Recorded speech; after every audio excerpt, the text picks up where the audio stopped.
우리나라 면적의 8.2%는 보전과 복원이 우선되는 생태자연도 1등급지로 지정돼 있는데요. 대규모 벌목을 한 뒤 일부러 생태자연도 등급을 낮춰달라는 신청이 들어오고 있다는데 골프장 개발 때문이었습니다. 김민욱 기자입니다.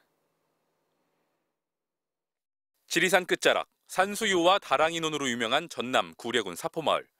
마을 뒤쪽 국립공원 구역과 가까운 쪽에 나무가 모두 베어진 곳이 보입니다. 올라가 봤습니다. 아름드리 나무들이 밑둥만 남긴 채 모두 사라졌습니다. 그냥 나무만 베어낸 것이 아니라 높은 언덕도 깎아내버렸습니다. 산 여기저기에 깊은 상처가 났습니다.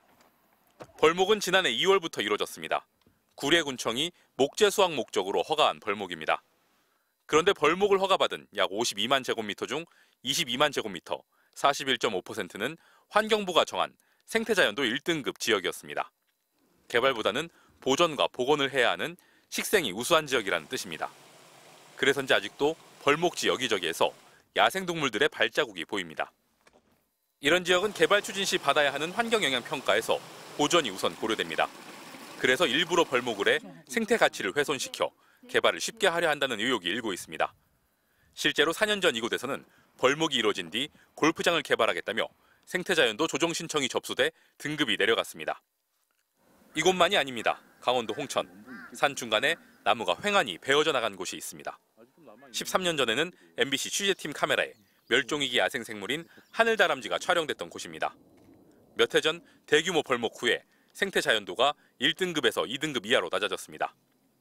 환경부에 따르면 최근 10년 동안 전국 골프장 개발 예정지에서 생태자연도 1등급지를 벌목하고 등급 조정을 신청한 곳은 6곳입니다.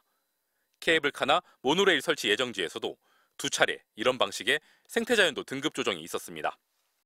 이미 2017년 국책연구기관도 목재 수확 목적 등으로 벌목을 한 뒤 개발지로 전환되는 사례가 늘어 제도 정비가 필요하다는 지적을 했습니다. 이에 대해 환경부는 벌목이 이뤄지면 일정 기간 벌목 전에 생태자연도 등급을 유지하는 방안 등을 검토 중이라고 밝혔습니다. 산림청도 산지개발 협의 과정에서 벌목이 확인되면 그 후 5년 동안은 벌목 이전의 숲 상태를 고려하도록 돼 있다는 규정이 있다고 답했습니다. 하지만 문제의 개발 예정지들은 모두 10년 넘게 사업이 추진되고 있는 곳들입니다.